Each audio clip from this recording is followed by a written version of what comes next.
Really, Dad? Mom's right. You really are an ass. And that was the last thing I heard from my daughter as I hung up the phone. Over the next few days, she tried to send me text messages, but I just deleted them. There were even a couple voice messages, but I deleted them after hearing the first couple words. It was all the same. They were just my ex-wife's words spoken in my daughter's voice. She made her choice 10 years ago and is at peace with that decision. That so-called olive branch was just an insult. She could have taken the whole olive tree and shoved it up her ass. So, I'm Tom Williams. I used to be married to Kayla Williams. We were married for about 17 years when everything fell apart. Of course, I was blamed for it. That's what happens to innocent pricks in our wonderful divorce courts in this country. Blame the man, and then let the ex-wife get full custody so she can tell the kids what a horrible man their father is. I swear the divorce laws in this country were written by a bunch of man-hating feminists who want to screw anyone with a penis. As I said, we were married for 17 years. We had 2 children, a 14-year-old son and a 16-year-old daughter. I thought everything was going great. I loved my wife and I was sure she loved me. Our children were smart, athletic, well-behaved, and cute. Carly was a daddy's girl, and Josh was a friendly and athletic boy. I was making decent money as a mechanical engineer, and Kayla had a good job as an accountant.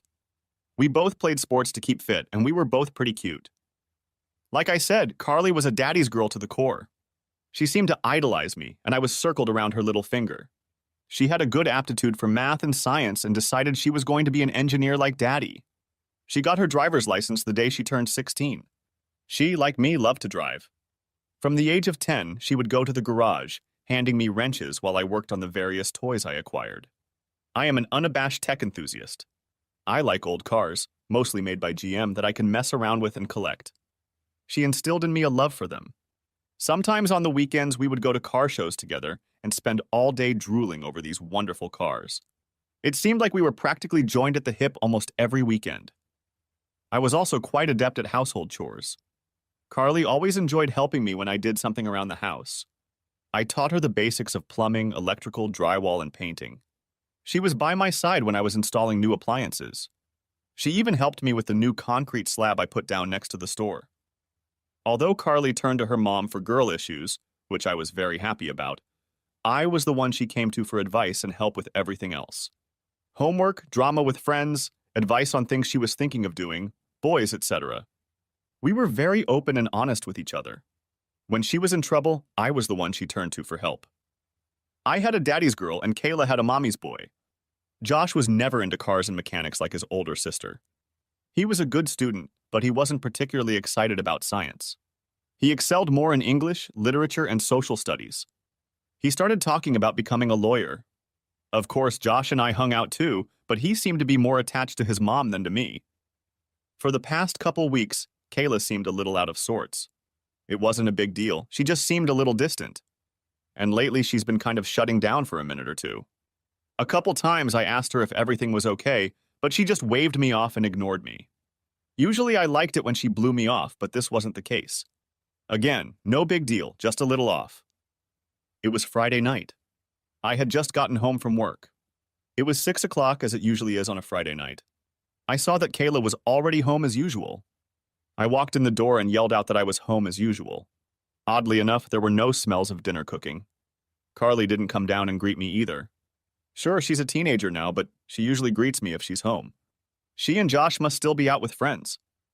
Oh well, I put my briefcase in my office and went upstairs to change into more comfortable clothes for the evening. When I entered the bedroom, I saw that my wife had laid out her LBD dress, sexy lingerie, stockings and garters, and 6-inch CFMs on the table. That explained the lack of odor at dinner. Apparently, we were going out for the evening instead. I wish she had warned me about that, but I didn't have any other plans anyway. Kayla was still in the bathroom applying makeup when I walked in. "Where are we going, honey?" I asked, taking off my shirt. "We're not going anywhere," she replied. That was weird. Well, if we're not going anywhere, why are you wearing so much makeup and laying out a sexy outfit on the bed? I said we're not going anywhere. I'm going. Really? Where are you going in that outfit without me? And where are the kids? I had a bad feeling. The kids are spending the night with friends. I don't know exactly where my date will take me, but I probably won't get home until tomorrow morning. What do you mean your date and you're not coming back until morning? That's exactly what I said. I have a date tonight, and if everything goes according to plan, I'll spend the night with him, she said calmly. You're crazy! What the hell do you think I'm going to put up with this for a second? Screw it! If you want to go out and have some fun, you can wait until the divorce is final. Stop being stupid. There's not going to be a divorce. I'll just do it once and then it's back to business as usual. I need this night. We've been married for 17 years and I just need to go out one time to prove to myself that I'm still attractive to other guys. If you really love me, you'll let me have this night and it won't even be noticeable. If you really loved me, you wouldn't even think about it. I love you, but I need this. I'm getting older, and I need to feel like I'm still attractive to other men. Younger men in particular. Clarence is about 10 years younger than me. He's been flirting with me for the past 6 months, and I've decided to finally accept his proposal. It's just one night of sex to convince myself that I'm still a sexy woman, attractive to other men. It's just a confidence boost for me. I've noticed a few wrinkles and a couple gray hairs starting to show through, and I need a boost to my ego. I don't need it, and I'm not going to put up with it. Remember that part of the wedding vows about renouncing everything else? If you do that, you're breaking your vows. Don't be silly. It's just a matter of one night. After I get home, I'll never do it again. I promise. Are you stupid, or is it you who believes I am stupid? After you broke the vows you made to me in front of God, family, and friends, do you really think I'm going to believe your simple promise made in private? Simply put, if you go through with this, it's over between us. You're out the door, and I'm going to see a lawyer as soon as possible. Don't be an idiot. There will be no divorce. I'm going to come home and be the loving and devoted wife I've always been. If you try to divorce me, I will fight as long and hard as I can. In the end, you will lose the house, most of your assets, and I will get full custody of the children. Furthermore, I will do everything I can to ruin your dating life and place all the blame for the breakup of the family on you. I will do everything I can to make your children hate you in the end. I was shocked by her words. You claim to love me and yet you do all this to me? Damn right. I love you, but if you try to divorce me, I will fight you. I don't want to lose you, so I'm just giving you the consequences of your actions. Look, I told you I only need one night to prove that I'm still attractive and sexy. Yeah, what about in a few more years? How about the next time you start thinking you're still getting older and wonder if you can still be attracted to a younger man? I promise that won't happen. And yes, I overheard some gossip. I admit I'm curious, but it's just going to be sex. There will be no love. You have nothing to worry about him taking me away from you. Like I said, it's just a one-time thing to get it all out of your head. Maybe I'll even learn a few things to diversify our sex life. A couple of new tricks will liven up our lovemaking. If you go through with this, I've already told you the consequences of your actions. If you call him right now and cancel, we can go through marriage counseling and try to save our marriage. Don't be silly, we'll be fine. If you really insist on counseling to cure your bruised ego, we can talk about it when I get back tomorrow. With those words, she continued to get ready for her date. I changed into jeans and a t-shirt, then left the room. After a while, she came downstairs, dressed in the clothes she had laid out on the table. She had a small clutch in her hands and was examining herself in the mirror by the door. I sat in my chair in the living room. A car horn honked outside. He's here. I have to go now. I'll see you in the morning. She walked over and kissed me goodbye. I turned my head and recoiled from her. She ended up kissing the air. She stood up again and looked at me with a frown. Fine. Let it be like this. Once you calm down, everything will go back to normal. With those words, she turned and headed for the door. I made one last request of her. If you walk out that door, it's over between us. You'd better think twice about throwing 17 years of marriage away. She turned to look at me. I'm not throwing anything away. Like I said, I'll be back and everything will fall into place. With those words, she opened the door and stepped out. Yes, I started crying about losing my marriage and the woman I had loved exclusively for the past 20 years.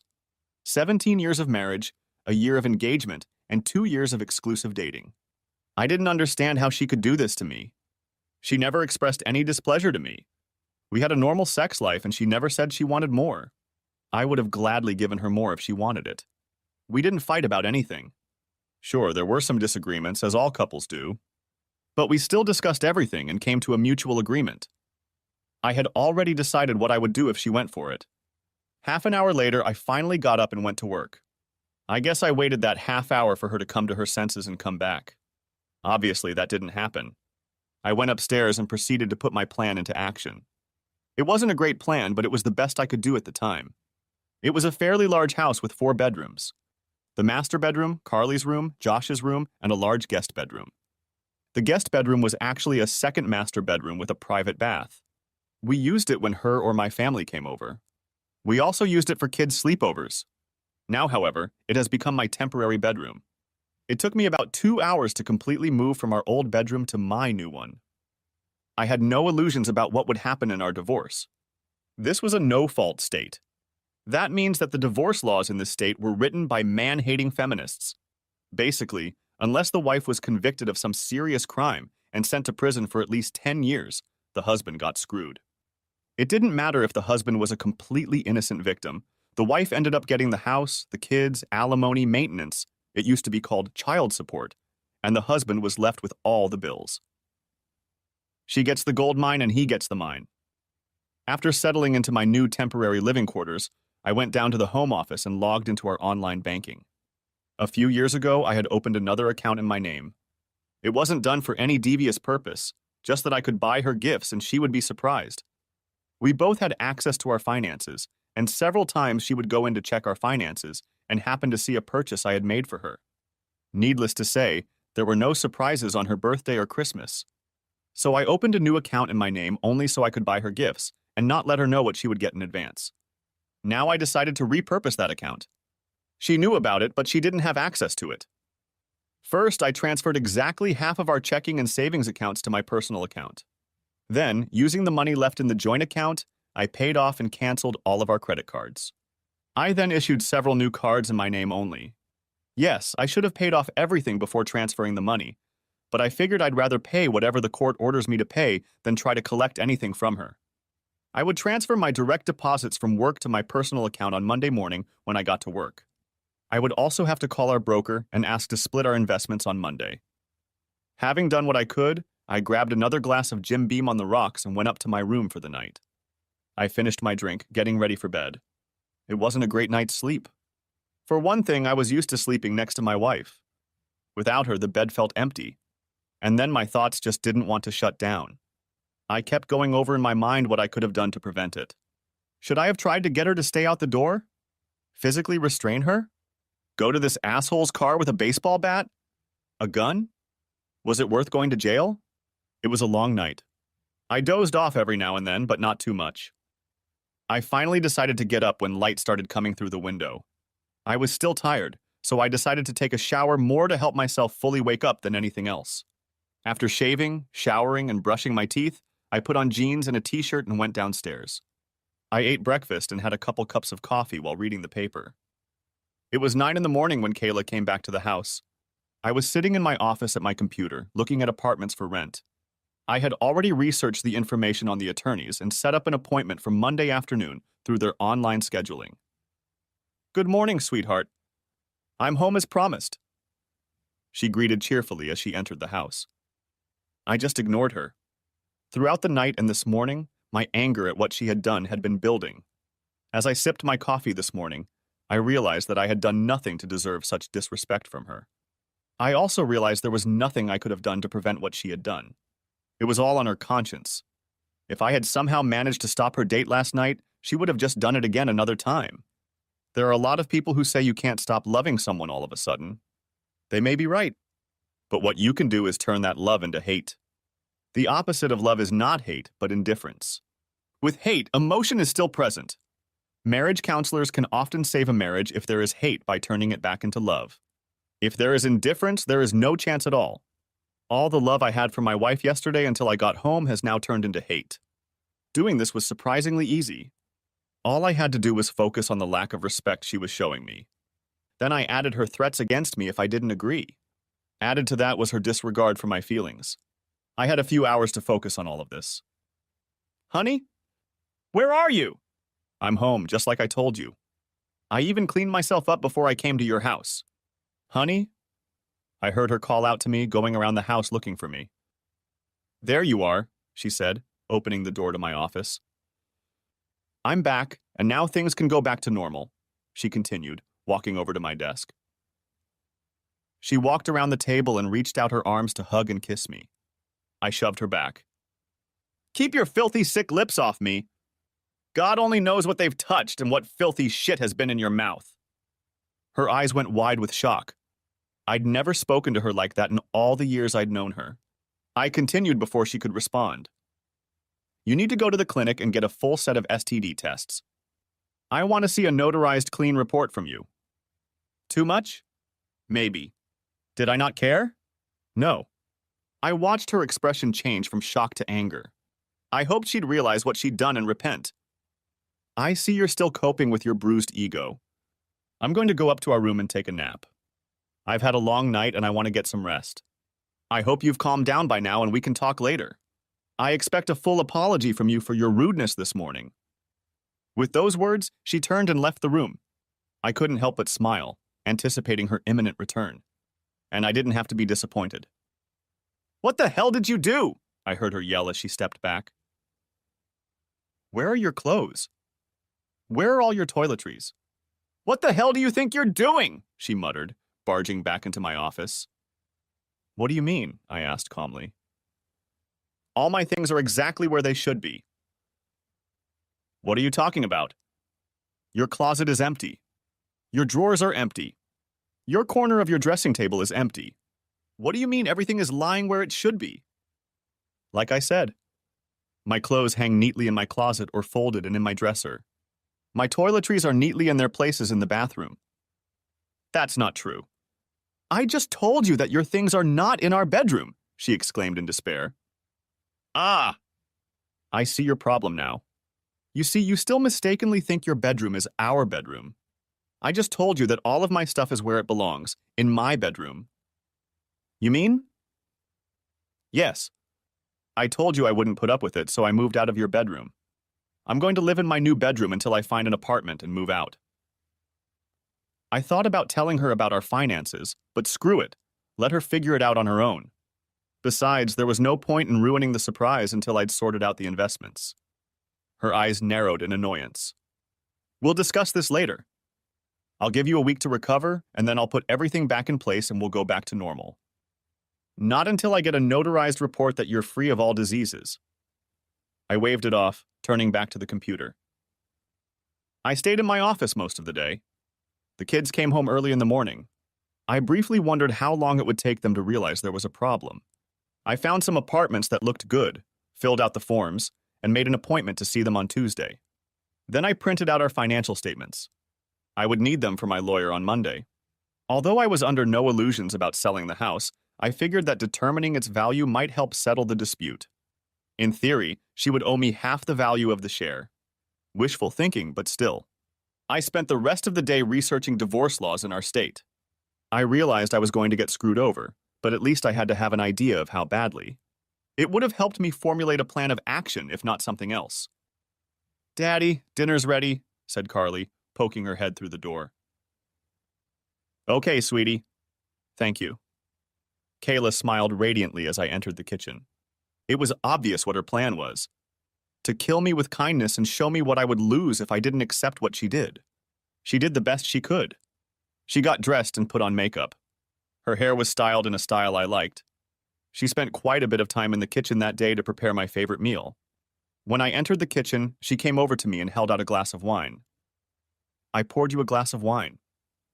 She held it out to me and leaned in for a kiss. I saw the pain in her eyes as I pulled away from her. I took the glass from her, walked over to the sink, poured out the water, and put the glass on the counter.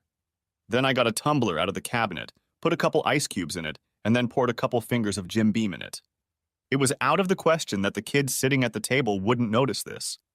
Walking over to the table, I sat down and started chatting with the kids. I didn't even pay attention to my wife. Dinner was clearly a stretch. I kept the kids talking as much as I could, but it was pretty obvious that we were in serious trouble. It didn't help that I didn't even put anything on my plate, let alone eat anything. These dishes were my favorites, but I just passed the bowls and plates around without even looking at them. I just kept trying to make conversation with the kids while sipping my drink. Dad, aren't you going to eat anything? Asked Josh finally. No, not hungry. That was all I answered. After the most awkward dinner in the history of mankind, I just got up, refilled my glass, and headed back to my office. I didn't even bother to help clear my desk. After about half an hour, I shut down my computer, grabbed the keys to my truck, and left the house to go to a nice, quiet restaurant for dinner. Afterward, I stopped at a bar to have a couple drinks. By the time I got home, it was pretty late. I saw that the light was still on in Kayla's bedroom, so as I closed the door to my room, I made sure it was noisy enough for her to hear. I locked the door and then slid a chair under the handle. As I was getting ready for bed, I heard her trying the knob and then knocking. She tried to get me to open the door for about 5 minutes, but then gave up. The next morning, I got up early. I decided that today was going to be a soccer day. There were 3 games, morning, afternoon, and evening, and I would watch them all. Yes, there were things to do this weekend, but I decided to ignore them. Screw it. I'm not going to live here for long, so Kayla can just delegate it to someone else. I had already drank almost all of my coffee and started getting ready to make an omelet for breakfast. I was just finishing mine when Carly came into the kitchen. Hi, sweetie. Omelet? I asked. Sure, Dad. Thank you. She took her juice and sat down at the table, and I started to prepare the food. A few minutes later, Josh showed up. I told him I would cook it as soon as I was done with his sister's food. Carly ate her omelet while I cooked Josh's. I heard Kayla in the hallway, so I poured the last cup of coffee into my glass and turned off the kettle. She walked in, shuffling, took a cup from the cupboard and looked at the empty pot. You couldn't even leave a cup for me? She stared at me. The pot is right here. You know how to cook it? Never mind. So you're making scrambled eggs? Made them. Just finished, but feel free to make yourself one, I replied, putting one on Josh's plate. I used the last of what I made for him. I even put all the ingredients away already. To hell with her. After taking care of the kids, I walked out of the kitchen. It was just before noon. I was sitting in the living room watching the morning game. Kayla walked in with a plate and a bottle of beer. She set everything on the coffee table in front of me. I brought you lunch and beer so you won't miss any games, she said cheerfully. Without looking at her, I kicked the plate and bottle off the table and onto the floor. She stood there with her mouth open in shock. At that moment, the commercial came on, and I got up, walked to the kitchen, and got myself a beer. Yes, I can hear all of you crying about alcohol abuse because I spilled all the beer on the floor. I wasn't going to drink any of the stuff she brought me, so it would have been a waste anyway. No, I didn't clean up after her. She brought it in unwanted so she could clean it up herself. I didn't care if she stained the carpet. I wasn't going to live here long anyway. We need to discuss this, Kayla began. Shut up. Game on, replied I. For God's sake. You need to do something about your attitude. The kids have already noticed. By all means. I'm sure they'll notice when I move out anyway. Oh, calm down. You're not moving out and there won't be a divorce, she insisted as she walked away. It started closer to noon. At least they were kind enough to wait until after the break. Carly and Josh entered the room together. They sat down on the couch facing me. Dad, what's going on between you and Mom? Carly started. Well, now you might know. Your mom and I are getting a divorce. It has nothing to do with either of you. We both love you. This is just between me and your mom. But why? Asked Josh. Because your mother did something I just can't accept. She did it even after I told her how I felt about it, but she did it anyway. She's not remorseful about it one bit. You mean when she went on her date Friday night? Asked Carly. You know about this? I was surprised. Well, yeah. Mom told us you weren't thrilled about it. So you know she cheated on me. No, she didn't. She said she told you about it beforehand, so it wasn't cheating. She didn't sneak behind your back to do it, and that was the only time she did anything like that. Josh explained. Yes, Dad. Besides, it was just one night out of the 20 years you dated and were married. She said that if you really loved her, you would have just let her have that night and moved on with your life. Carly added. Frankly, I was shocked. I was also hurt that my daddy's girl didn't even bother to understand my position. She took her mother's side and didn't even want to hear my point of view. Really? How about if she really loved me, she wouldn't even consider having sex with anyone else? Come on, Dad. It was just once, and she promised she'd never do it again. Okay, then let's discuss her promises. A little over 17 years ago, she made a solemn vow to me. She made that vow in front of God, our families, and friends. She vowed to leave everyone else behind. There were no exceptions to this vow. The duration of this vow was limited, till death do us part. In case you haven't noticed, none of us are dead. If she can so easily break this solemn vow made in public, how can I trust the promises she makes to me in private? Yes, but you also vowed to be there for her in good times and bad. Josh thought about becoming a lawyer. Hopefully, he'd do much better at it. That's right. The problem is that your mother, in breaking her vow, broke the contract and released me from my vows. Well, we just don't understand why you would want to break up your family over one single night, asked Carly. Why are you saying I'm destroying the family? Why am I being blamed for what she did? Mom's not going to leave. She wants to put it all behind her and move on. You're the one leaving and making a big deal out of it. If you leave, you'll ruin the family, insisted Carly. After that, the situation did not improve. I tried to explain my position, but they did not listen. They weren't interested in my opinion. Kayla had been filling their heads with her nonsense all last day. All they knew was that Mom had done something she really needed to do, and Dad didn't love her, and the kids enough to accommodate her needs. She convinced them that Daddy's little male ego caused him to abandon them all and tear the family apart. It was Daddy's fault for failing to give Mommy the one small tiny thing she really needed to be happy. Instead, Dad decided to make everyone suffer because of his stubbornness. Really, it was just one night out of their 20 years together. Seriously, what is one night out of 7,305 nights, 20 years at 365 days a year plus one extra day in 5 leap years? They eventually left when it became clear that I wasn't going to accept their position. I managed to watch the rest of the game in peace. As the game was winding down, I could smell the aromas of dinner being prepared. Apparently, it was another one of my favorite meals. I just sat and watched the post-game show in anticipation of the night's game. The time was getting late. The game was supposed to start in 20 minutes. Josh came in and said dinner was ready. I just got up, grabbed my truck keys, and headed for the door. Where are you going? Dinner is already set on the table, asked Josh. I'm going to the sports bar to watch the game. I'll get something to eat there, I replied. But Mom fixed. I'll be back after the game. I'll probably be here for a while after it's over, though. I sat there after the game. They had a really good burger with seasoned fries.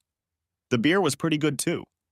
I only had 1 beer a quarter, so it was enough for me to drive. Besides, it was only 5 minutes from home. When I got home, everyone had already gone to bed, so I just went to my bedroom, locked and bolted the door, and went to bed. The plate and bottle on the coffee table were put away by the time I got home. That made me smile.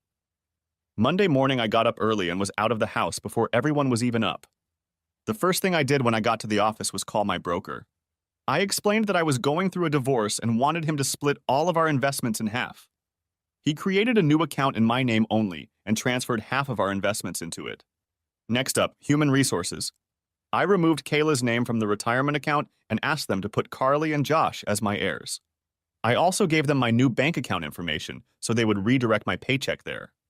Lastly, I informed my boss that I was going through a divorce, so I would need time off to meet with my attorney, court dates, meetings, etc. He was fine with it. My lawyer told me what I already knew. There was a small chance of getting custody, but it all depended on where the children wanted to live. They were old enough for the court to seriously consider their wishes. Based on my conversation with them yesterday, I wasn't going to count on that. I asked him to get started on the paperwork and asked him to get her to work on Monday. I didn't even bother driving home right after work. Monday Night Football was on, so I just stopped by the sports bar. 3 tacos for $1. I ate 3 during the first half and 3 more during the second half. I ignored text messages and phone calls from Kayla. I answered Carly and let her know where I was. Her reaction to this was not very pleasant. All 3 of them gave me an unkind look when I walked in on them after the game. I just walked into my office and closed the door. By the time I was done and went up to my room, everyone had gone to bed. Tuesday morning, I got up early and was out of the house before everyone else was up. Work was fine, and I took the day off to look at apartments. I settled on a nice 2-bedroom apartment and put down a deposit. I would be able to move in on Saturday. A trip to the thrift store allowed me to buy a couch, table, and chairs. They were to be delivered Saturday afternoon. I decided that I liked the bed I had been using and was going to pick it up, as well as everything in my home office. By the time I got home, they were already eating dinner. I grinned, noticing that they hadn't even put out a plate for me. That was fine with me. I wasn't going to eat anyway. I just walked over to the refrigerator and pulled out everything I needed to make a huge sandwich. After making the sandwich, I grabbed a bag of chips and a beer and then headed to my office. "Geez, Dad. Why are you being such an asshole?" exclaimed Carly, entering my office. "Well, Carly, simply put, your mother cheated on me. She had absolutely no respect for me. And then she threw it in my face. I'm not going to put up with that. I made it very clear what would happen if she went along with it. She went for it, even knowing what would happen. You can't seriously be ruining your family over this. Come on! It was no big deal. It was just sex. Carly, you're going to get married someday. Think how you would feel if your husband told you one night that he had a date with a younger, prettier woman and was going to spend the night with her. Well, I'm sure I wouldn't like it much, but if he promised to come back to me and it was only once, I'd hope I loved him enough to get over it. Besides, if he told me about it first, it wouldn't seem like cheating." "Uh-huh. Sure. Do me one favor. When you get married, look straight into your fiancé's eyes when you say your vows. When you look into his loving eyes and get to the phrase about leaving everyone else behind, imagine how the love in those eyes will turn to utter devastation when you tell him you're off having fun with another man." With those words, I turned my back on her and went back to work. Wednesday evening was an ambush. When I got home from work, both parents were already there. People often make fun of their in-laws, but I actually got along very well with her parents. They accepted me into their family as the son they never had. Charles, her father, was as much of a tech fanatic as I was. His only problem was that he liked Fords. Okay, he had extremely poor taste in cars, but I could overlook that. He had a '69 Mustang Fastback that was in pristine condition. Yeah, I got along very well with my parents. We were not one of those dysfunctional families where kids grow up hating their parents. They were always very loving and supportive of me. Of course, there were disagreements, and they never hesitated to tell me when they thought I was wrong about something. Sometimes we just had to agree to disagree. So I entered the house and saw that the ambush had already been prepared. I was a little puzzled. I understood why her parents would be there. Obviously, they would be on her side. After all, she is their daughter. But what confused me was that my own parents were there. It seemed counterproductive for her. My parents would agree with me and be on my side. If she was trying to get me to accept her infidelity, why would she invite someone who wouldn't be on her side and argue that I was right to divorce her infidelity? You've probably guessed by now that it took me a few more minutes to realize. "Tom," Charles began, "I want you to know that May, Kayla's mother, and I are very disappointed in what Kayla did. That said, we think you are overreacting to it. Yes, she went and had sex with another man, and it was extremely disrespectful to you, especially the way she did it. But it was just one mistake. You two have been together for a total of 20 years. You have 2 wonderful children. Think about all of that. Surely you can get over this little incident. You don't have to destroy your family over one mistake." "A little mistake? Really?" "It wasn't a small mistake. It wasn't an accidental stumble. It was a planned event. They probably planned it at least a week in advance. Then she ambushes me an hour before she leaves, giving me no chance to resist. It was an elaborate plan to trick me." "Son," Mom decided to intervene, "she didn't cheat on you. She told you that first." "Eh? What?" "First of all, you're right that she told me." "Told me!" "She never asked. She just said she was doing it, and I had no say in it. Even when I raised my serious objections, she didn't care. Speaking of what I said, I told her it would happen if she went for it." "Tom," Father tried, "I understand your pain and anger, but think of your family. We love you, son. We'll be here to help you heal, but think about what you'll do to your family. Kayla still loves you and insists she won't do it again. We all think that with counseling and some effort you can overcome this. Tearing your family apart is not the answer. We raised you to be a good man. You need to man up and keep your family together. Don't do something stupid that will end up hurting your relationship with your family. Think of your mother and me. These are our grandchildren, and we will do whatever is necessary to keep a relationship with them. I just stood there, completely stunned. My parents were really on her side. They were really telling me that I had to accept her cheating. I just couldn't take it anymore. I turned and walked out of the room and headed for my bedroom. Kayla tried to follow me, but I closed the door in her face. 10 minutes later, I changed into jeans, a casual shirt, and boots. I didn't say a word as I walked through the living room and out the front door.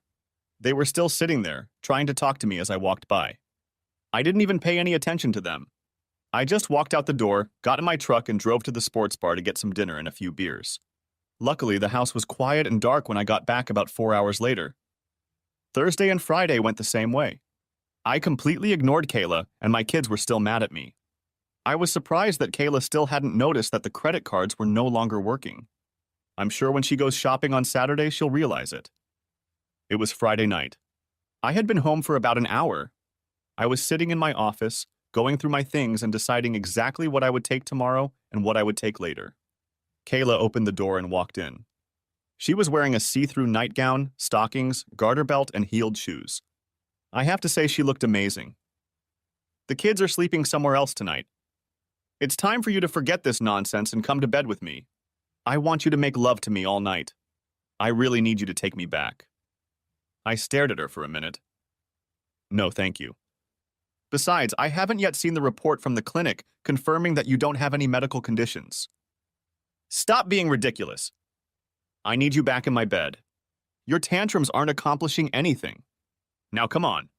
I'm horny and I need sex. Not the slightest interest. Listen, if you don't, I'll have to call Clarence again. So what if it's a one-time thing? Damn it! It was a one-time thing, but if you're going to keep rejecting me, you're the one pushing me away to someone else. Have fun with it. Let me know if you bring him here so I can leave. The smoke coming out of her ears and nose as she ran out of the room didn't dissipate until a few minutes later. About half an hour later, I heard the front door slam. She practically burned her tires as she raced down the street. Taking advantage of the fact that the house was empty, I gathered a few things. I disassembled the bed and loaded it into the truck along with most of my clothes. Tonight I'll be sleeping on the couch in my office. After loading everything I wanted to take with me into the truck, I drank a Jim Beam on the rocks and relaxed. The couch wasn't the most comfortable one I'd ever slept on, but that was okay. Early the next morning, I was at the leasing office to get the key to the apartment. It took me a little while, but I managed to get everything out of the truck and into the apartment. Fortunately, a couple of friendly neighbors helped me. When I got back, no one was home yet, so the neighbor's teenage son helped me load the desk and office furniture. The computer, printer, and accessories went into the cabin. I looked back at the living room and thought, screw it. I'll take the chair too. I guess either no one came home until tonight, or no one bothered to look in my office or spare bedroom. I'm surprised they didn't notice the chair was missing. It was early evening when my phone rang. Seeing that it was my daughter, I answered it. Daddy? Where are you? I'm home, honey. No, it isn't. Your office is cleaned out. The bed and dresser in the spare bedroom are gone, and your chair isn't in the living room. Besides, I looked everywhere, and you're not here. Besides, your truck is gone. You're right. I'm not there. I'm at home. I don't live there anymore. I've moved into an apartment for now. Maybe after the divorce I'll buy another house, but this one will do for now. Geez, Dad. I can't believe you're acting so stupid. I thought you loved us. I love you, sweetheart. Always have and always will. Just not so much that you won't leave us. I'm not leaving you. You'll still be able to see me as much as you want. I will still take care of you and your brother. You abandoned us. You abandoned us, and you're destroying the family. Your mother is the one who destroyed the family. I told her this is what would happen if she went on that date. But she did it anyway. But she thought you loved her enough to get over it. And I thought she loved me enough not to do it. Okay. Whatever. Then she hung up. Yes, the divorce was a nightmare. She fought it to the end. Counseling. She wanted me to pay. I refused. I argued that if she needed it, she should pay for it. It was one of the few arguments I won. What a waste of time. The counselor didn't like me very much. I think it had to do with the fact that I told him I was ordered to attend, but the judge didn't say anything about me actually having to participate. I endured all 12 sessions before the counselor finally gave up. She fought over literally everything. That worthless, funny poster in the garage that she absolutely despised? Suddenly, she just couldn't live without it. The Bud Light I accidentally left in the office? She hated it, but it had been on my desk since college. It was the centerpiece around which she was going to redesign the office. Yeah, that was bullshit. She was only doing it to make my divorce as difficult as possible. All this time, she made sure I didn't see the kids as much as possible. Eventually, the judge granted the divorce. I had to keep paying half the mortgage. She, of course, kept the house. Child support was $2,000 a month, but I got visitation every Wednesday night and every weekend. What really pissed me off was the $1,000 a month for 5 years of spousal maintenance. It was canceled if she remarried during that time. I wasn't going to hold my breath. I learned that she had moved Clarence in with her before the divorce was even finalized. So yeah, half of my paycheck went to her. I cashed out some of my investments and bought a small house that was in dire need of renovation. At least I got it cheap, even on a 1/4 acre lot. Fortunately, I was able to get all my tools out of the garage a week after moving in. I refused to even discuss them. I had most of them before we even met. When she pushed, I talked about all of her jewelry, expensive clothes, and shoes. The house had electricity, gas, and running water. There was a roof and the walls were standing. That was enough for me. I moved into the house and started working on it in the evenings and weekends. Visitation. Yes, I was supposed to have visitation. I did visit a few times. It was a goddamn disaster. Kayla was doing everything she could to prevent it. The kids were busy. They went away for the weekend with friends. Funny how it was always my weekend and not hers. Oh, Kayla has dance practice on Wednesday. Josh has an important test on Thursday and needs to study for it. The few times I was able to visit the kids on Wednesday night, they treated me with hostility. They still blamed me for everything, even when I explained my point of view to them. When the opposition literally holds them captive the entire time and I only occasionally have an hour or two, it's a losing battle. After the third time, they bluntly told me they didn't want to see me anymore. Yes, I could force them, but what would be the point? Forcing them to see me would only cause more resentment. I sent them gifts, cards, and letters for birthdays and Christmas. They all came back unopened. I continued to send monthly checks. I saw them being cashed, but I never heard a word. Graduation? I guess they graduated, but I didn't hear anything about it. I sent a registered letter letting them know about the college funds I'd organized for them. In response, I heard, "No thanks." Kayla basically set my kids on me just like she promised. I focused on work, the house, and only that. I didn't go anywhere or do anything. It's amazing how much money can be saved doing things this way. As if all of this wasn't bad enough. "Hi, Mom," said I when she picked up the phone. "Tom." "How are you?" she answered cheerfully. "Things are going well, as you'd expect. Anyway, I haven't heard anything about Thanksgiving. Are you going to have it again this year?" There was silence on the other end. "Mom? Are you still here?" I asked. "Huh? Well, that's a little awkward." "Huh? Yeah, we're going to, but Kayla, her parents and kids are coming to the party. She's also bringing the new man in her life. We just felt that your presence here would be too awkward for everyone. After all, the kids are still mad at you for leaving them, and your presence with Kayla and her new man would only stress everyone out." "Seriously, Mom? You're ditching your own son for Thanksgiving and inviting my ex-wife and her boyfriend instead? We want to maintain a close relationship with our grandchildren. Besides, this is your fault. You should have been working to keep the family together, not tearing it apart. How about you come visit us on Christmas Eve? Your father and I will spend Christmas Day at Kayla's house, but we can celebrate with you the day before." "Whatever," I muttered, ending the conversation. I spent Christmas Eve at home watching Die Hard and ignored the numerous calls and text messages from my mom wondering where I was. I wasn't in a holiday mood. I was just looking at the packages I sent to my kids a week ago. Yesterday, they were returned to my doorstep. 5 years later, I received a wedding announcement. Kayla had married Clarence, the weekend after I paid my last installment of maintenance. Bitch. Josh had turned 18 a year early, so I was done with child support. I was now completely free of my ex-family and obligations to them. I celebrated by getting drunk. Yeah, I'm not really proud of it, but to hell with it. I put my all out and gave them all the love I was capable of, but they rejected me and treated me like crap. Screw them! Now that all my obligations to that bitch and her two ungrateful offspring had been fulfilled, I decided to just put them out of my mind as much as possible. They obviously didn't want any relationship with me, so I would just forget about them as soon as possible and move on with my life. Well, except for one thing that always bothered me. I had to keep paying half the mortgage on the house. Of course, it ended when Josh graduated, but my name was still on the deed. I think Kayla was under the mistaken impression that she owned the house. The divorce said she could only live there until the kids graduated from high school. Now all bets were off. I was entitled to half of the property, and it was a pretty big property. I contacted my attorney. To start with, when we got divorced, the house was appraised at about $300,000, and the equity was about $200,000. That was 5 years ago. Since then, we have been paying our mortgage faithfully, and property values in our area have increased significantly. After doing a little research online, I calculated that the appraised value was now about $500,000, and the equity was $450,000. Yes, we only had $50,000 left on the promissory note. Why did I do it? Well, for the money, of course. Who could use an extra $250,000?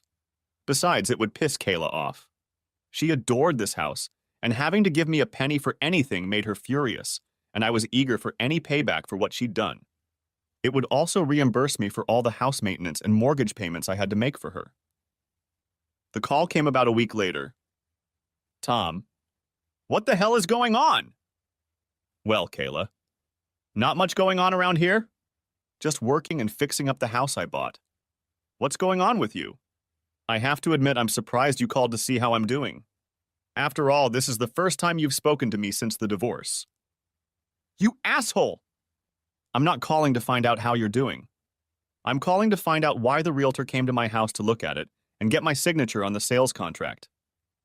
Oh, that. Well, that should be clear. Since both our names are on the title, she'll obviously need your signature for the sale. What sale? I love this house and I'm not going to sell it. Then when can I expect a check from you for my half of the capital? Nice try.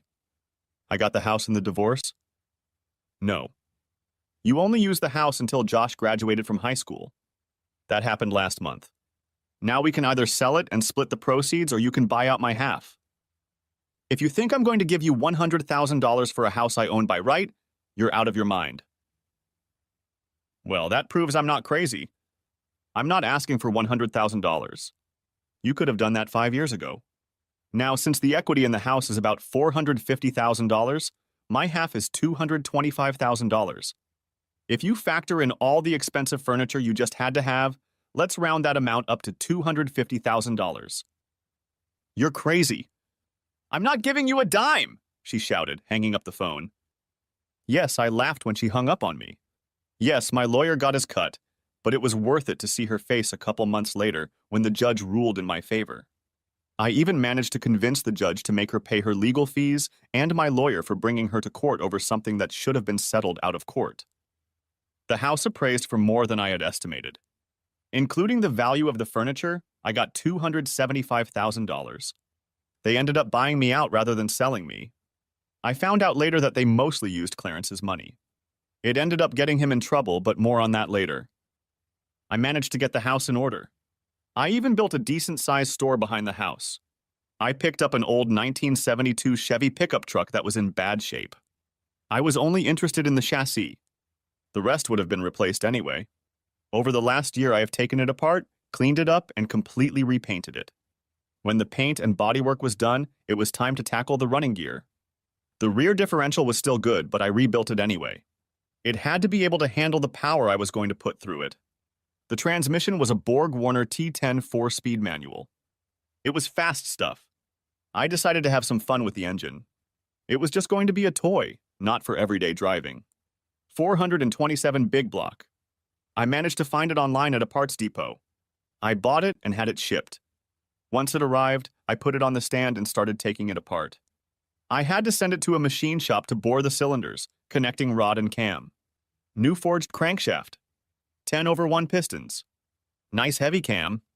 Heads ported and polished, then double spring valves put in. And then a supercharger to bring it all up to speed. Yeah, I'd probably run more gas stations than tire shops, and I'd run very few gas stations.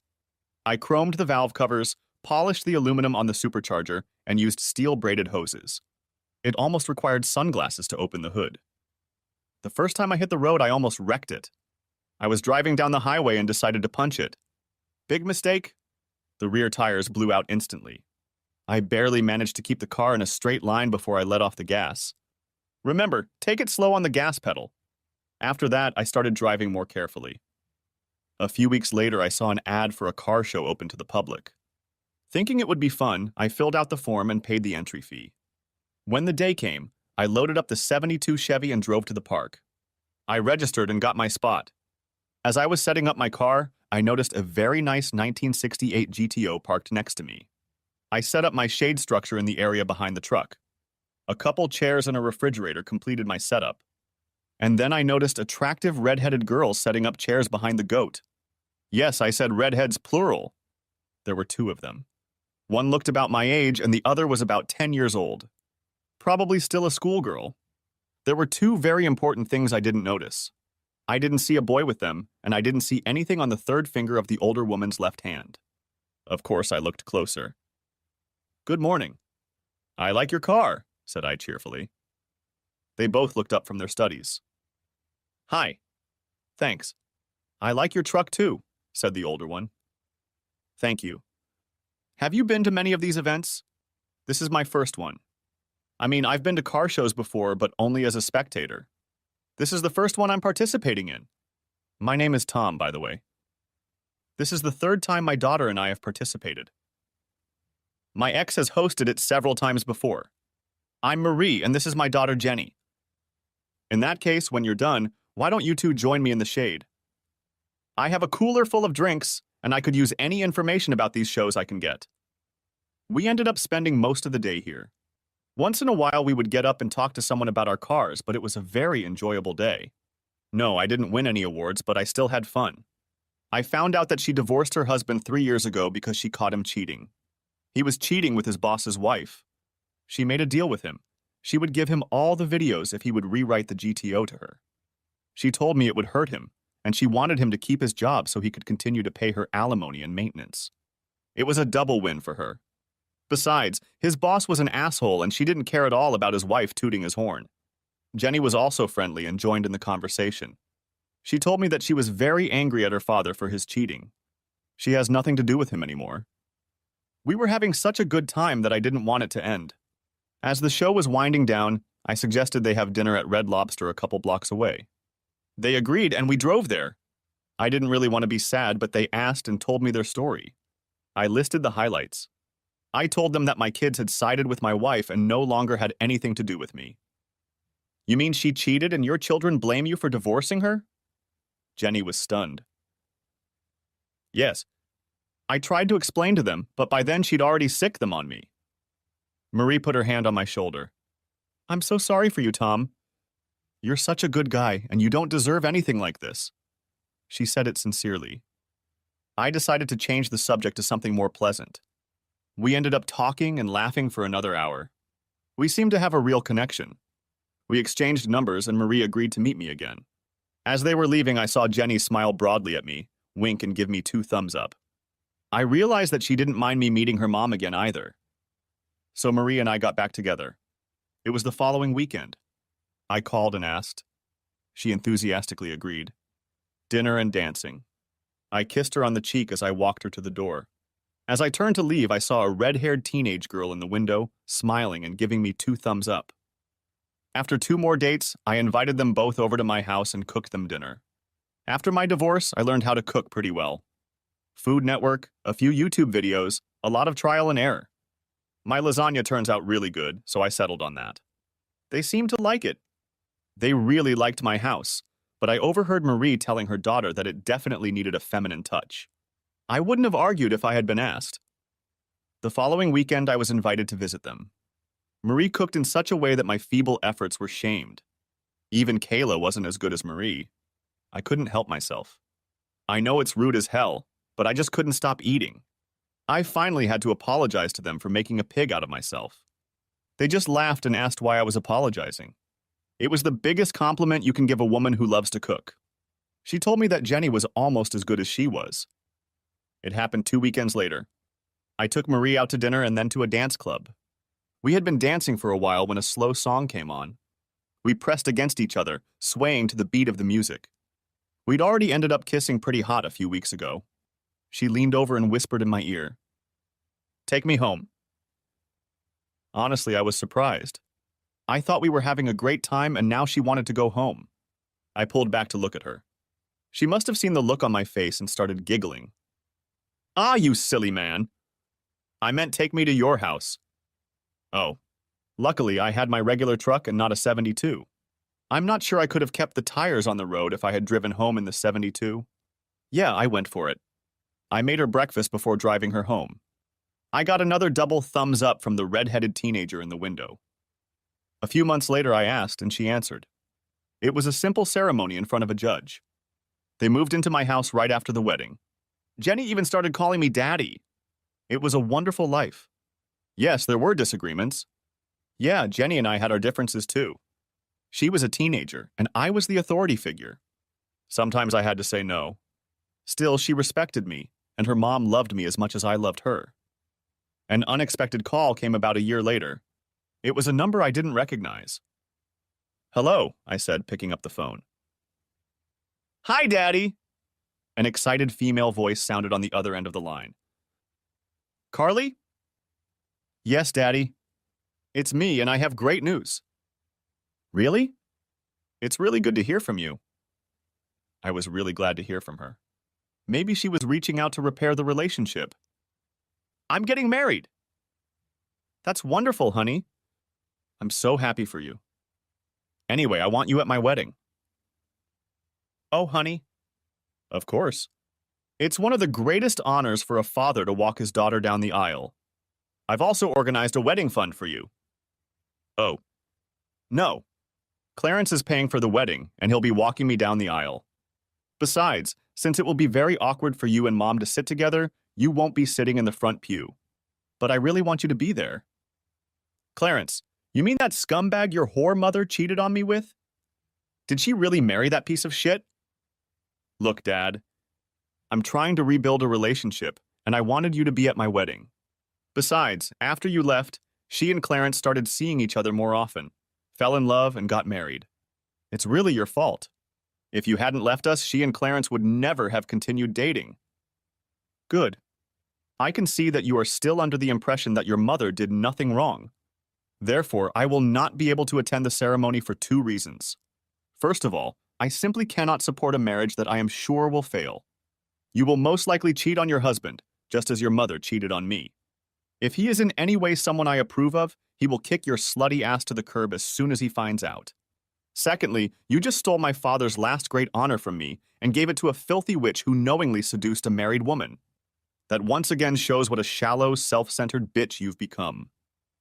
"Fine. If you're going to be like that, don't expect to ever see your grandchildren. If you raise them the way you are now, I still want nothing to do with them." "Really, Dad? Mom's right. You really are an ass." Click. And that was the last thing I heard from my daughter as I hung up the phone. Well, so much for any chance of a relationship with my ex-daughter. I'm pretty sure we'll never have a relationship with Josh either. Yeah, it was painful. They still blamed me for what their mother had done. I put my phone away and headed to the store. Instead of wallowing in sadness, I'd get to work on the 1963 Chevy pickup I'd pulled out of the field a couple months ago. It didn't have to be as radical as my 72. I wanted it to be more drivable. I rebuilt a 350 engine that was only slightly more powerful than the standard engine. I didn't even notice Jenny slip out from around the corner and grab my phone. I didn't even know she was home. "Carly." I was so angry at my father. I tried to get through to him, and he had the nerve to talk to me like that? It's his fault our family is falling apart. I tried to be nice and invite him to my wedding, and he just threw everything back in my face. I was hoping he would finally take responsibility for what he did to our family. I lowered my eyes and saw my phone ringing. I didn't recognize the number, but there had been a lot of calls like that during the wedding planning. Hello? Hi. Is that Carly Williams? Yes. What can I do for you? Yes, you can. You can stop calling my dad and being a cast iron bitch to him. He's the best man I've ever known, and he doesn't deserve to have a stupid, spoiled whore like you calling him and reminding him of the pathetic remnants of humanity that you are. I swear, you and your family are a waste of air to breathe. Who the hell are you? My name is Jenny Williams. I'm your sister. My mom married your ex-dad and he adopted me. I love him with all my heart, and it would never occur to me to show him any disrespect or dishonor. You are an insult to daughters everywhere. I know all about what happened. Your mother went on a date, totally disrespecting her husband, and slept with another guy. The saddest thing about all of this is that you don't seem to mind. Let me tell you that my biological father cheated on my mom. She didn't hesitate to kick him to the curb. You can rest assured that if my mom had ever cheated on my dad, I would have helped my dad take her ass out with the rest of the trash. Yes, even though he's not my biological father. He is the most decent, caring, compassionate man I have ever met. I'm thinking of sending your whore mother a card thanking her for being such a big fool to let him go. If it wasn't for her extreme stupidity, I wouldn't have his father right now. Oh, and you can also tell your grandparents that they have another granddaughter, but I have not the slightest desire to have any relationship with someone so despicable as to reject my own son for a cheating whore and her traitorous offspring. There is one more thing you can do for me. When you say your mock vows, look into your husband's eyes and think about when he decides to cheat on you. When he does cheat on you, call me and tell me about it so I can laugh at you. Have a shitty life, sis. She hung up. I just stared at my phone in shock. First of all, I was surprised to learn that my father had gotten married. You'd think he would have at least sent his kids an invitation. Then I found out that I now had a younger sister as well. A strange thought occurred to me. I couldn't escape the thought that she looked a lot like me before Mom told Josh and I that Dad was leaving and was going to tear the family apart over one insignificant little thing. At first, I thought that Dad must have had a very good reason for doing this, and figured I could probably live with him instead of Mom. But then Mom explained that she was feeling fine, and that she just needed this little thing to restore her strength. After all, it was just one short period of time compared to how long they had been together. Besides, Mom was willing to stay together and work things out. Dad was the one who was a pig-headed man and wouldn't even try. Dad was the one who was leaving. He was the one who had separated them. I couldn't believe how rude she was being to me. She wouldn't even give me a chance to tell her that Dad was the one who abandoned us and that Mom was trying to move on. It was like she didn't care, that it was just a one-time event that shouldn't have gone unnoticed, considering how long they had been together. And after that, she has the nerve to call me all these vile names? She doesn't even know me. What was Daddy so upset about? Of course, Clarence was going to walk me down the aisle. After all, he'd been there for me for the past few years. I hadn't even talked to Dad since Josh and I told him how angry we were about him leaving.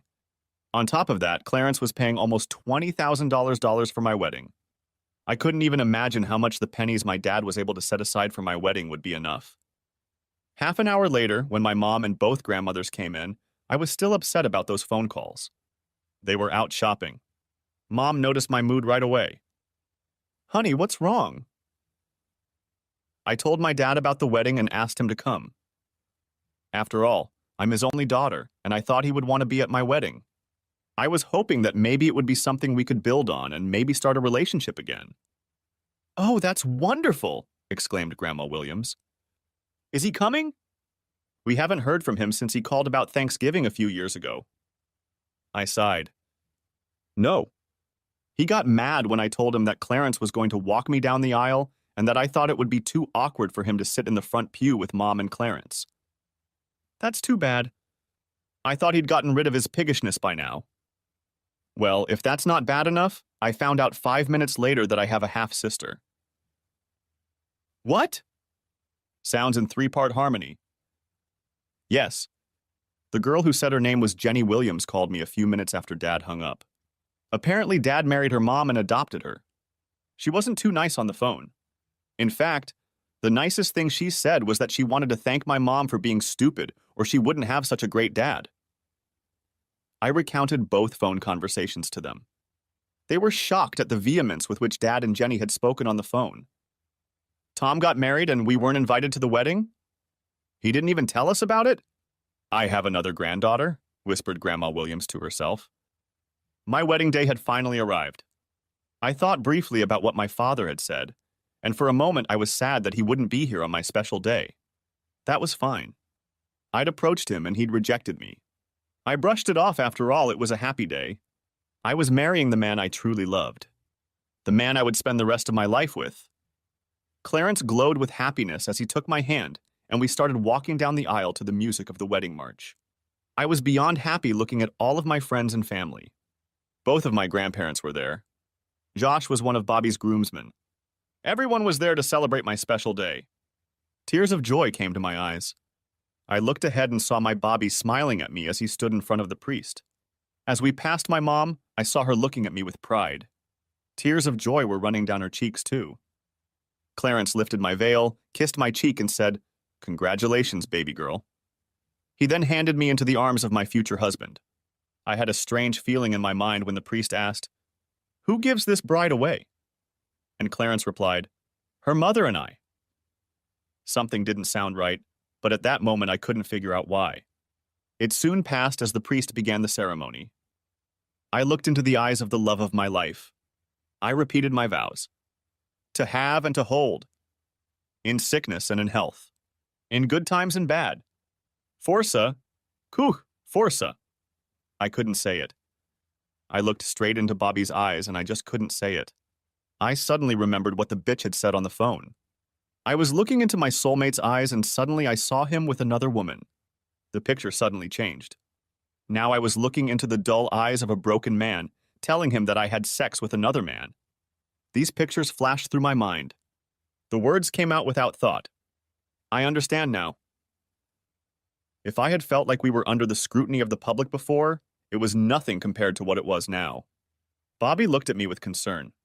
Suddenly, it was as if a weight had been lifted off me. The biggest smile of my life appeared on my face. "I finally get it," I said to Bobby. "Oh. That's really great, Carly, but what did you suddenly realize?" "Absolutely everything," replied I. Then I got serious. "Bobby, do you really love me?" "Of course I love you." "How can you even ask that?" "I have to ask this because I can't marry you today." I swear I felt a rush of air rush past me, and the entire audience gasped in shock.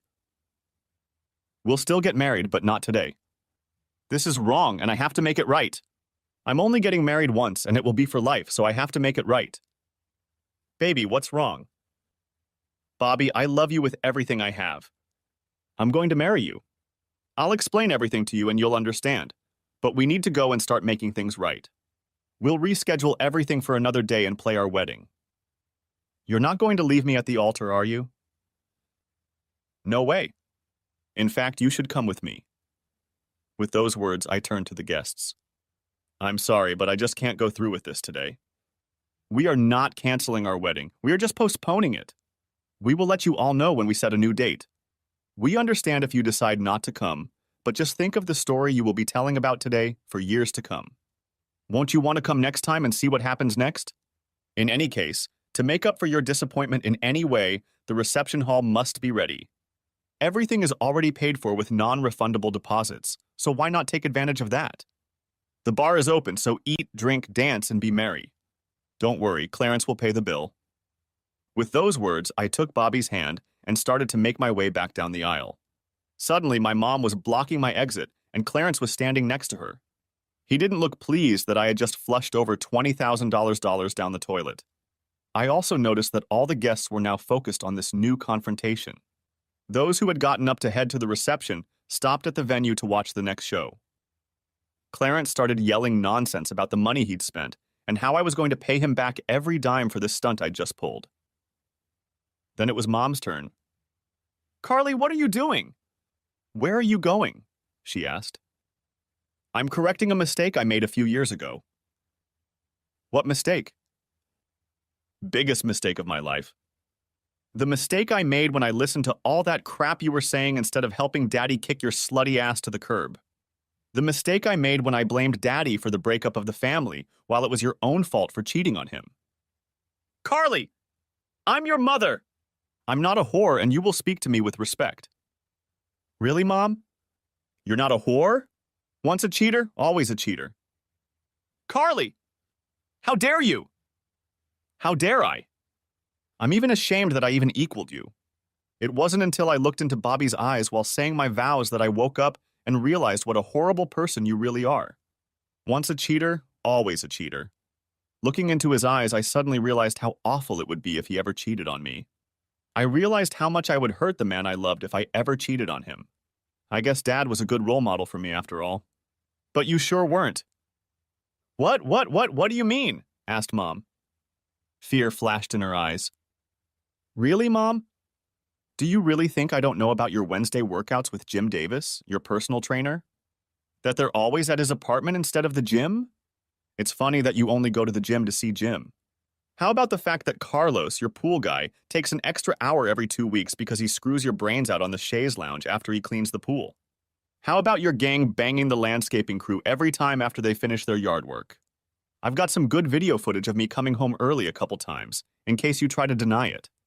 And let's not forget how you always tip Mario, your barber, by giving a blowjob in the back room after every haircut. At least Clarence is your boss at work, and he doesn't have to worry about you cheating on him with your boss. Am I forgetting someone? Oh, yeah. I almost forgot Alan Morris, your neighbor. For the last 3 years, he's been coming over whenever his wife has a girls' night out. Her gaze flicked to Clarence as I finished laying out her dirty laundry. Perhaps she hoped he'd miraculously not heard, even though I'd said it loud enough to carry across the church, and he was standing less than 2 feet away from me. There was a look of utter shock on Clarence's face. Looking at Clarence, an evil thought occurred to me. Oh, and Clarence? Before God and all these witnesses, I swear with the same commitment that my mother did when she made her wedding vows, that I will pay you back the money you spent on this wedding. We all know how she keeps her vows, so you can fully expect me to honor this vow just as she honors hers. Yeah, he shouldn't hold his breath waiting for even a dime. Seeing that Mom was distracted, I pulled Bobby down the aisle. I made a quick stop to talk to the videographer. Yes, he caught the whole thing on camera. He smiled broadly as he handed me a copy of the videotape. He was set up to make a duplicate in case something happened to the original. I quickly signed my signature on the authorization form to post the video on YouTube. I hoped it would go viral and increase my mom's shame. Bobby and I jumped out into the parking lot. He'd driven his car here and our bags were in the trunk. We planned to move them into the limo before leaving the reception. His brother was going to drive him back to his apartment after the reception. I smiled, knowing that Dad would really like Bobby, and slid into the passenger seat. I was instantly excited when he turned on the ignition and the huge 440-cylinder engine rumbled to life. Sure, it wasn't a GM, but the 1969 Challenger was still a beast. Where are we going? He asked as we roared out of the parking lot. Go west on 156. I'll find the address and put it in Waze, I replied, working the phone. It wasn't difficult. After all, he wasn't trying to hide. I knew the town he lived in, and a search of the real estate records gave me the answers I needed. He was about 2 hours away. We could only hope he would be home when we got there. We didn't stop to change clothes. I was on a mission and didn't want to waste time. Vol. It's not a common occurrence when you open the front door and see a woman in a wedding dress and a man in a tuxedo on the porch. If you were a priest and lived in a church, it would probably happen sometimes. The problem was that I wasn't a priest and certainly didn't live at the church. What was even more surprising was that I actually knew which one was which. I had no idea who the person was, but it was definitely my oldest daughter standing there. My oldest daughter who had made it clear that she didn't want to see me anymore. I recalled that today was her wedding day, but I couldn't figure out why she was here. She must be either at church, at the reception, or on her way to her honeymoon. Standing on my doorstep was the very last place she should be. Daddy? Can I talk to you for a minute, please? She asked in a very small voice. Still stunned, I stepped back and let them enter. I gestured toward the living room, where Marie and Jenny were sitting. I noticed the shocked looks on their faces. Oh, Carly, this is my wife Marie and our daughter Jenny. Jenny Marie, this is Carly. I'm sorry, but I don't know who the guy with her is. Oh. Yes. Dad, this is my fiance, Bobby Jensen. Bobby, and this is my dad, Tom Williams, his wife Marie, and my sister Jenny, introduced Carly. Fiance? I thought he was already your husband. Didn't you just get married a couple hours ago? I was confused. That's what I need to talk to you about. I can't do it today. I can't get married unless Daddy walks me down the aisle. Daddy, I finally get it. You're right. You've always been right. I'm sorry I got caught up in Mom's bullshit and blamed you. It was Mom who gave up on us, not you who gave up on us. I'm sorry for everything I said and did. You didn't deserve any of it. I won't make excuses for my behavior because there really are no excuses except that I was young and stupid and listened to the wrong people. I just hope you can find it in your heart to forgive me and let me back into your life. I really, really want to marry Bobby. He's a really great guy and I know you'll like him. But I can't marry him unless you agree to walk me down the aisle and marry me off. It was completely unexpected. I probably should have been focusing on other things, but there seemed to be an elephant or two in the room. Although I was very glad that my daughter had decided that I wasn't the bastard who had abandoned them and wanted me back in her life, the curiosity that prevailed in me at the sight of this scene demanded attention. So, Carly, did something happen at the wedding? I mean, you're wearing a wedding dress and Bobby's in a tuxedo, so I'm assuming you really were at the wedding. She looked at herself, then at her fiancé. Oh, yes. We were already halfway through the ceremony when an epiphany came over me. Here, she said, holding out the disc to me. Maybe you should watch Bobby and I change into our regular clothes. Bobby ran to the car and got the suitcase, and Marie escorted Carly into the bedroom where they could change. While this was going on, I set up a video player connected to the big screen in the living room. As soon as Carly and Bobby were ready, Marie came back and sat down next to me, and I pressed the play button on the remote. It started out like a normal wedding ceremony. The groomsmen escorted the bridesmaids down the aisle and then separated at the altar. Bobby entered with the priest. He carried the ring, then the flower girl.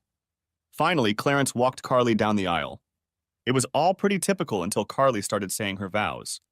But even that was normal up to a certain point. Suddenly, she found it hard to speak.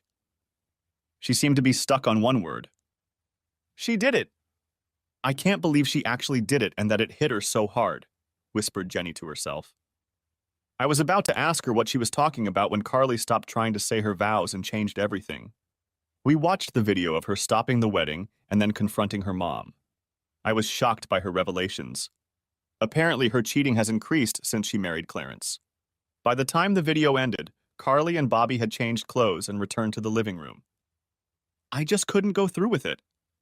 I looked into Bobby's eyes and realized how much it would hurt him if I did to him what Mom did to you.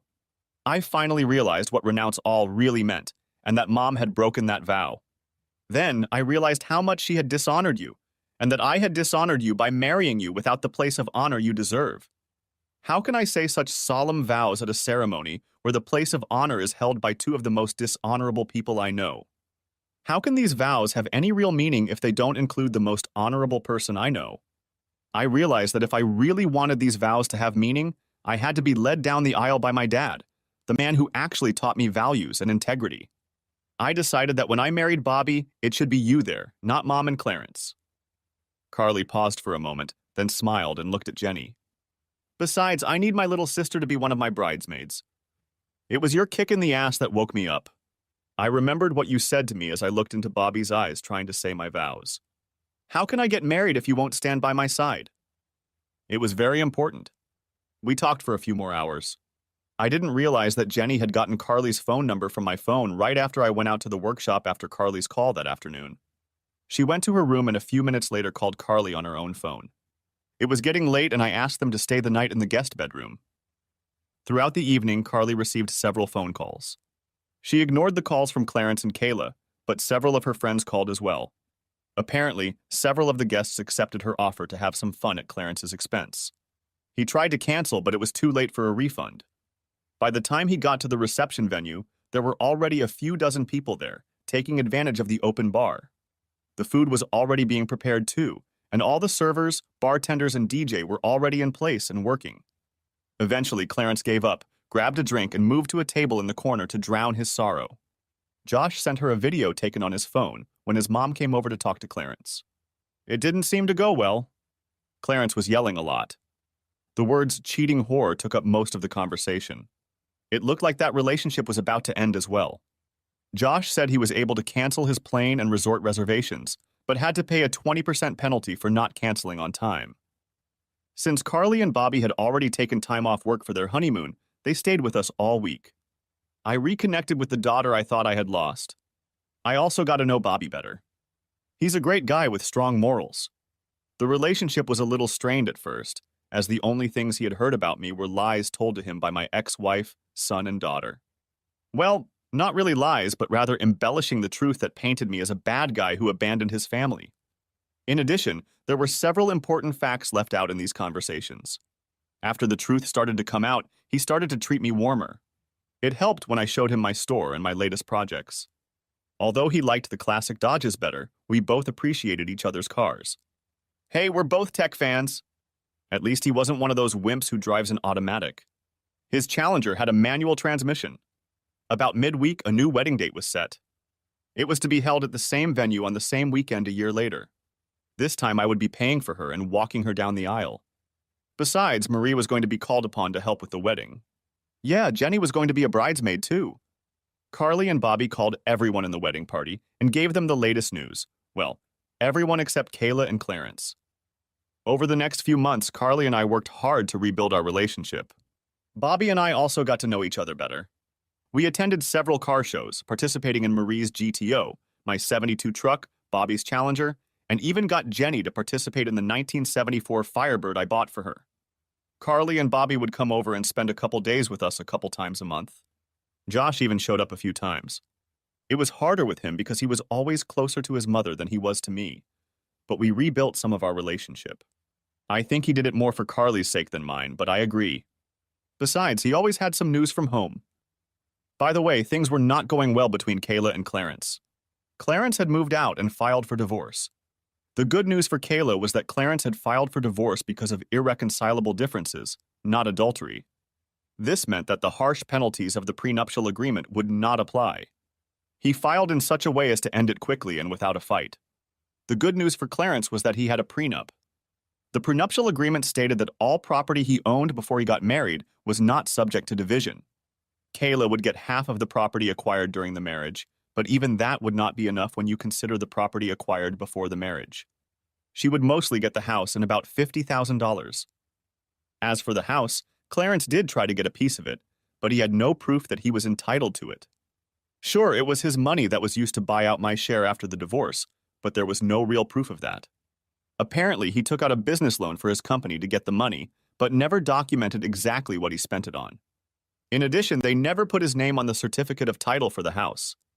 Since the house had belonged to Kayla before they were married, she refused to even discuss the topic.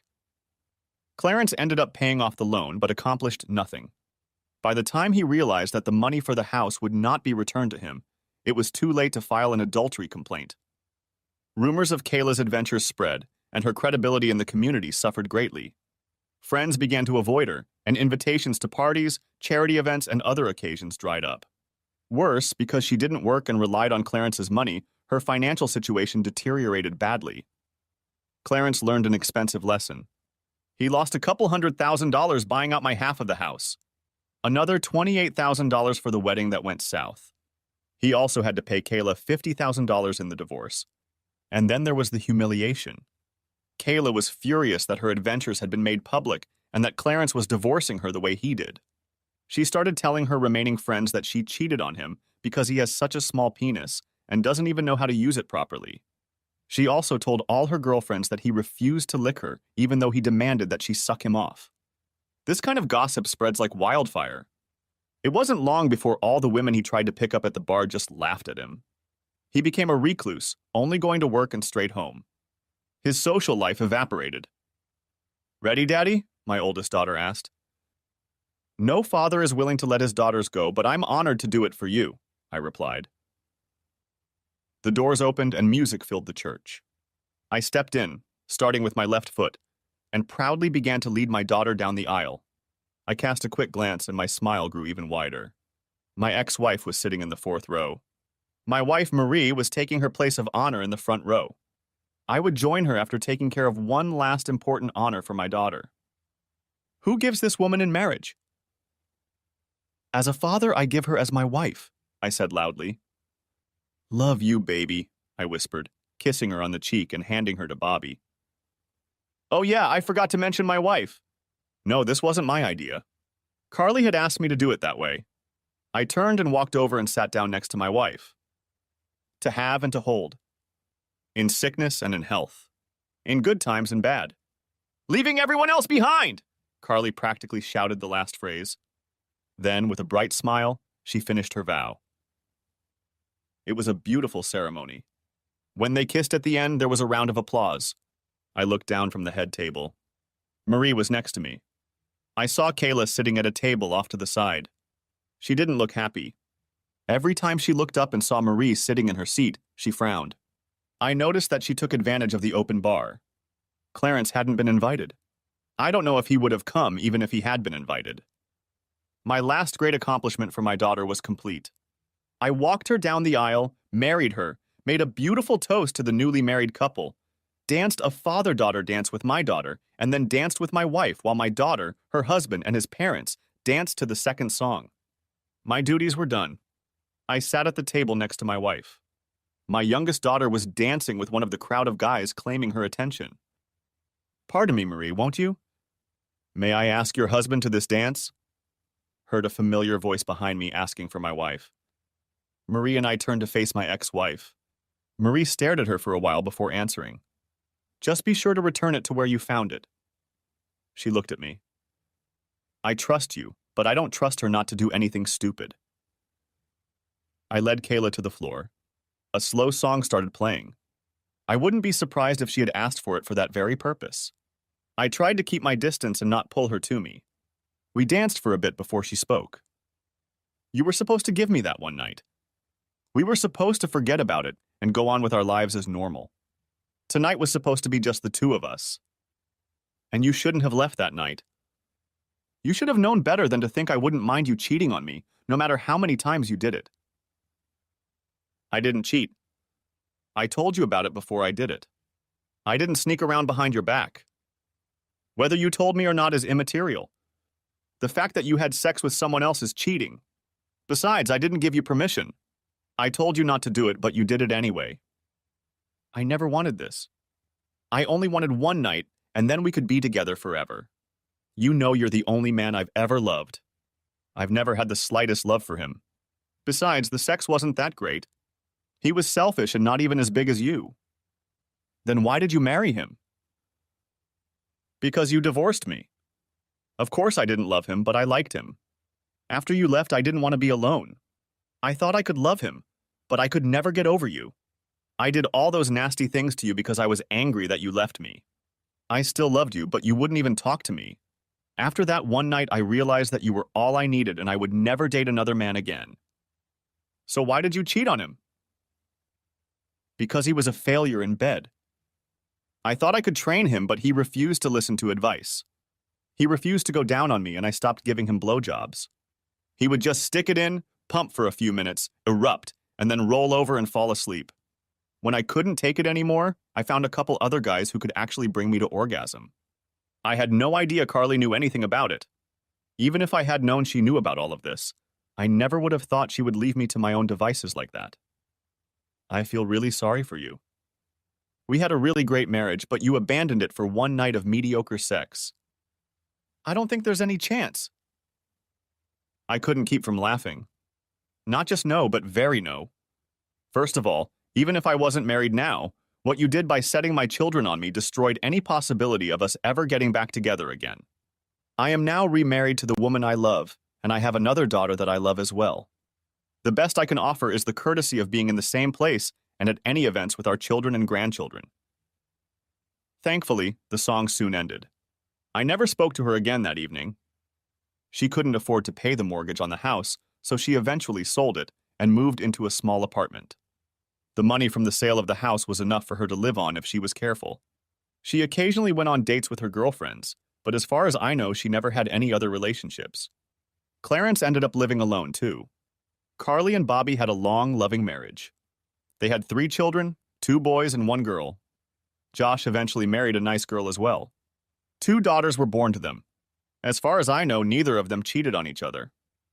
There are those who think I should have gotten revenge on Kayla and Clarence. The reality is that I couldn't hurt them in any way without going to jail or getting retaliated against. I decided to just move forward and live my life as best I could. As they say, the best revenge is a life well lived. That's what I did, and let karma deal with the rest. Karma is a bitch, and her stripper name is Revenge. Clarence and Kayla didn't burn, but they didn't walk away unscathed. No, I had nothing to do with it, but I still feel good. I have my wife, daughter, and 2 other children back in my life. I am surrounded by people who love me. I have a good life. Ready, Daddy? My daughter asked. No father is willing to let his daughters go, but I'm honored to do it for you, I replied. The doors opened and music filled the church. I stepped in, starting with my left foot, and proudly began to lead my daughter down the aisle. My wife took her place of honor in the front row and smiled broadly. I joined her after taking care of one last important honor for my daughter. Don't worry, Dad. I'm going to do it today. I talked to Carly and I'm going to do it right the first time, Jenny assured me. Thanks for watching. I hope you enjoyed it. So subscribe to my channel and watch the next video.